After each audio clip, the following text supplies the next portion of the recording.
Bienvenue sur un nouvel essai de Caroom. Après une pause de 25 ans dans sa carrière, le Ford Bronco fait son grand retour dans le catalogue de la marque à l'ovale bleu, un revival des plus prometteurs pour ce 4x4 américain qui chasse sur les terres de la Jeep Wrangler.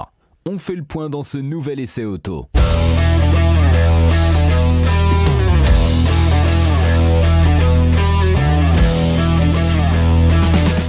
Bonjour et bienvenue pour un nouvel épisode des essais de Caroom. Chaque mercredi, on vous partage nos expériences, avis et notes sur les modèles que nous essayons pour répondre au mieux à vos besoins sur l'automobile. Caroom, c'est un comparateur de voitures neuves, d'occasion et de leasing, mais aussi un guide d'achat qui vous accompagne et vous conseille dans toutes vos démarches automobiles.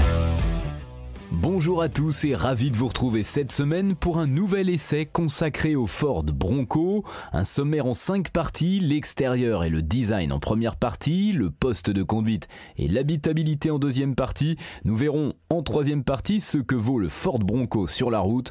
En quatrième partie, nos notes et avis sur l'essai. Et enfin, en cinquième et dernière partie, un bilan global de notre essai du Ford Bronco. Alors lorsqu'on pense au gros 4x4 dédié à la conduite off-road, on a tout de suite l'image de la Jeep Wrangler qui nous vient en tête et à vrai dire, c'est assez logique. Certains penseront également au Land Rover Defender, c'est vrai, mais ces deux modèles stars du marché vont désormais devoir composer avec un tout nouveau rival qui n'est en réalité pas si nouveau que ça, vous allez voir. En effet, cela fait un petit bout de temps que l'histoire entre Ford et le Bronco a débuté, et pour cause, c'est en 1965 que naît la toute première génération du gros 4x4 américain. Ce dernier est alors une réponse à la Jeep CJ, qui n'est autre que la version destinée aux civils de la mythique Willys des années 1940. Mais au contraire de sa nouvelle rivale, la création de Ford n'a pas du tout un usage militaire au départ, puisqu'elle est dès le début destinée aux balades et aux loisirs. C'est d'ailleurs le cas de la plupart des SUV actuellement vendus sur le marché dont on dit que le Bronco serait le précurseur. Pourtant, celui-ci a bel et bien été mis à la retraite en 1996 après 5 générations et plusieurs milliers d'exemplaires vendus. En 2021, le constructeur a décidé de revoir ses plans et de faire renaître son icône de ses cendres avec une toute nouvelle mouture. Celle-ci a donc été annoncée la toute première fois en janvier 2017 à l'occasion du salon de Détroit, mais ce n'est finalement qu'au mois de juillet 2020 que cette 6e génération fut officiellement dévoilée. Soit 24 ans tout pile après la fin de la carrière de la précédente version. Un retour en force pour le 4x4 acclamé par la presse internationale. Sauf que le constructeur a rapidement douché les espoirs européens en affirmant que le 4x4 ne traverserait pas l'Atlantique. Mais il semblerait que la firme américaine ait finalement revu ses plans et ait décidé d'exporter son Bronco sur le vieux continent. Une bonne nouvelle pour les fans de la marque, mais que vaut cette nouvelle génération pleine de promesses? Pour le savoir, nous avons eu la chance de pouvoir en prendre le volant sur la route, ainsi qu'en conduite off-road. L'occasion de pousser le 4x4 dans ses retranchements et de voir ce qu'il a vraiment sous le capot. Alors, est-il à la hauteur d'une Jeep Wrangler ? Pour le savoir, je vous propose d'ouvrir notre première partie, l'extérieur et le design du Ford Bronco. Alors vous l'avez sans doute remarqué si vous avez jeté un œil aux photos de notre essai, pas question pour Ford de révolutionner le design de son 4x4. Au contraire, le constructeur américain fait le choix de lui offrir un style sobre et néo-rétro, très agréable à l'œil et surtout fidèle à la version originelle des années 1960.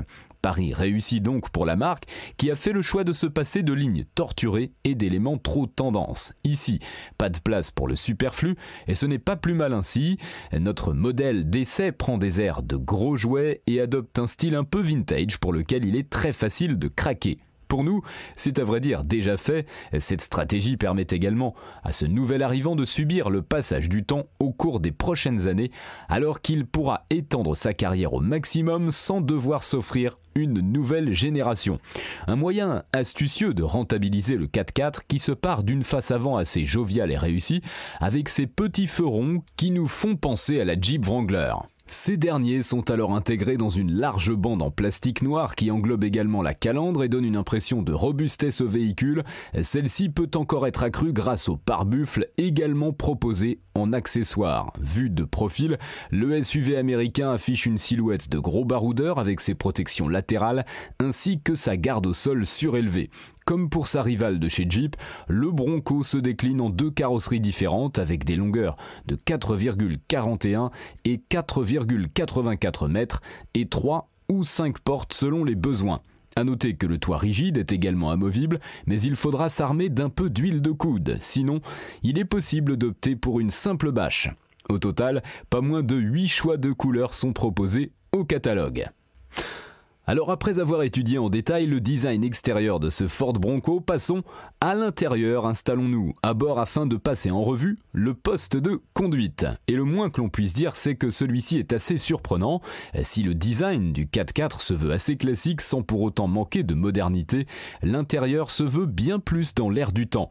Bien évidemment, il ne faut absolument pas vous attendre à entrer dans un véhicule ultra moderne et bardé d'écran, bien au contraire.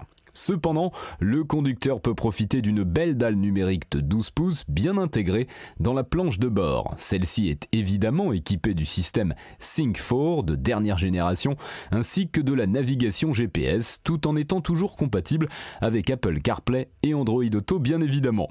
Le tout est assez facile à prendre en main et le système se montre assez réactif dans l'ensemble, dommage toutefois que son design soit un brin daté. Ce dernier est associé à un combiné numérique d'une taille également très généreuse qui affiche de nombreuses informations relatives à la conduite. Cependant, la présentation manque parfois un peu de clarté pour le conducteur. En ce qui concerne le reste du poste de conduite, il ne faut évidemment pas vous attendre à prendre place à bord d'une voiture de luxe. Le Bronco est avant tout conçu pour partir en excursion dans la boue et il est donc important de pouvoir nettoyer de fond en comble l'intérieur. C'est pour cela que Ford a fait le choix d'utiliser du plastique un peu partout, mais il est vrai que la marque aurait pu soigner un peu la finition, qui fait tout de même très rustique. Résultat, la qualité perçue est assez décevante.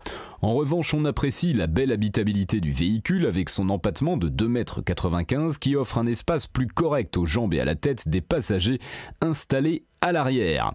Allez, on ouvre notre 3e chapitre, voyons ce que vaut notre Ford Bronco sur la route. Au total, la gamme du Ford Bronco se compose de 2 motorisations, mais l'une d'elles ne sera pas disponible en France, ce qui peut sembler étonnant. Il s'agit du 4 cylindres EcoBoost de 304 chevaux que certains connaissent déjà car il équipe également la Mustang. En revanche, les clients de l'Hexagone pourront profiter du V6 2,7 litres biturbo qui ne développe pas moins de 335 chevaux pour un couple maximal de 563 Nm. Pour le plus grand plaisir des puristes, on ne retrouve ici pas la moindre trace d'hybridation sous le capot du 4x4, ce qui explique en grande partie pourquoi il ne sera vendu qu'en quantité très limitée en France, puisqu'il sera malheureusement plombé par le malus écologique. Pour en revenir à la mécanique, la cavalerie est répartie entre les 4 roues via une boîte de vitesse automatique à 10 rapports, reprise de la Mustang et du Ranger, ainsi qu'une transmission intégrale. La boîte est assez performante et sait passer les rapports au moment le plus opportun afin d'assurer une conduite confortable et au bon régime. Il est aussi possible de passer les vitesses manuellement, mais la manœuvre n'est pas vraiment très pratique. Si le Ford Bronco est avant tout conçu pour la conduite, hors des sentiers battus, notre prise en main nous a d'abord permis de le mettre à l'épreuve sur la route. Sans grande surprise, ce n'est pas sur ce terrain qu'il est le plus à l'aise alors qu'il pâtit d'une direction un peu floue et trop peu informative. Par ailleurs, l'amortissement est un peu trop ferme, bien que cela soit légèrement compensé par les grandes roues de 35 pouces qui apportent un peu de confort. Néanmoins, et si l'on note une forte prise de roulis dans les virages, le véhicule tient tout de même plutôt bien la route, ce qui peut sembler un peu surprenant au vu de son poids, affiché à 2,34 tonnes environ. On peut également adresser une petite critique au manque de punch à bas régime alors que le moteur ne se réveille vraiment qu'à partir de 1900 tours minute. Enfin, les bruits aérodynamiques sont bien trop présents, tout particulièrement au niveau des portières, ce qui rend la conduite assez désagréable à vitesse élevée. Vous l'aurez donc deviné, c'est encore sur les sentiers que le 4x4 se sent le plus à l'aise et pour cause, ce dernier profite de 7 modes de conduite dont 4 conçus spécifiquement pour les balades en dehors des routes goudronnées. Mais ce n'est pas tout puisque le Bronco est également équipé d'une barre stabilisatrice déconnectable à l'avant ainsi que de différentiels avant et arrière avec blocage. Un bel arsenal qui lui permet de passer quasiment n'importe quel obstacle sans difficulté, comme nous avons pu le voir lorsque nous avons mis à l'épreuve lors de notre test en forêt. Si vous souhaitez vous adonner à des balades en tout terrain, il vaudra mieux opter pour la version Badlands, optimisée pour cet usage. Ainsi, elle se distingue notamment par une garde au sol plus élevée, affichée à 261 mm contre 237 pour la variante Outer Banks. Les angles d'attaque et de fuite sont également plus importants. Il faut savoir que le véhicule est doté de la technologie Trail Turn Assist qui permet de réduire le rayon de braquage. Pour cela, la roue intérieure se bloque pour que la voiture tourne quasiment sur elle-même. Il faudra en revanche s'attendre à payer un malus très élevé en raison des émissions affichées à 288 grammes de CO2 par kilomètre, tandis que la consommation est annoncée à 12,7 litres pour 100 km. Voilà pour ce petit tour en Ford Bronco. Passons à notre 4e chapitre, nos notes et avis sur l'essai. 4 catégories en lice: esthétique, conduite, praticité et rapport qualité-prix, avec une note sur 5 pour chacune d'entre elles. En catégorie esthétique, c'est un 5 sur 5. On adore le style du 4x4 qui ressemble à un gros jouet. En conduite, c'est un 3 sur 5. Si le Bronco n'est pas très à l'aise sur la route, il se montre très efficace en conduite tout-terrain. En praticité, 5 sur 5. Avec son grand coffre de 1085 litres et ses nombreux rangements, ce nouvel arrivant offre un bel espace à son bord. Enfin, en rapport qualité-prix, 4 sur 5, avec un prix de départ à 76 500 €, le Bronco reste très cher, d'autant plus qu'il faut prévoir un malus conséquent de 40 000 €. Et bien voilà, c'est l'heure de faire un bilan global de notre essai du Ford Bronco. Alors bien sûr, c'est d'abord le design que l'on remarque et qu'on apprécie sur ce nouveau Ford Bronco avec ses airs de gros jouets attachants, mais ce sont également ses capacités de franchissement et de conduite en tout terrain qui nous ont séduits lors de notre prise en main. Avec son arsenal technologique, le 4x4 américain se sort de toutes les situations et a toutes les cartes en main pour chasser sur les terres de la Jeep Wrangler. Quelques points restent encore à améliorer, mais rien de très grave, bien que le prix demeure tout de même assez élevé pour un véhicule de ce type.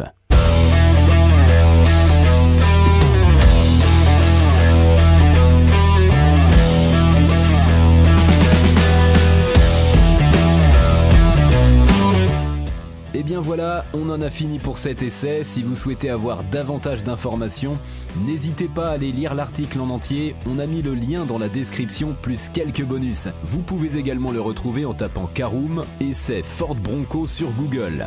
Et si vous avez encore des questions, vous pouvez laisser un commentaire sur l'article ou les poser sur notre forum. Merci d'avoir écouté cet épisode jusqu'au bout. S'il vous a plu, n'hésitez pas à vous abonner au podcast depuis votre plateforme préférée, à le partager autour de vous et sur vos réseaux sociaux. On en profite aussi pour vous demander de nous laisser une note et un avis sur Apple Podcast. Votre avis nous aidera à gagner en visibilité, ce serait vraiment sympa de votre part. Si vous souhaitez vous renseigner davantage pour l'achat d'une voiture neuve ou d'occasion, ou que vous voulez encore plus de conseils et de bons plans, rendez-vous sur www.caroom.fr. Si vous avez encore des questions, des remarques ou des recommandations, n'hésitez pas à nous contacter sur nos réseaux sociaux. Merci encore et à mercredi prochain pour un nouvel essai du podcast de Caroom.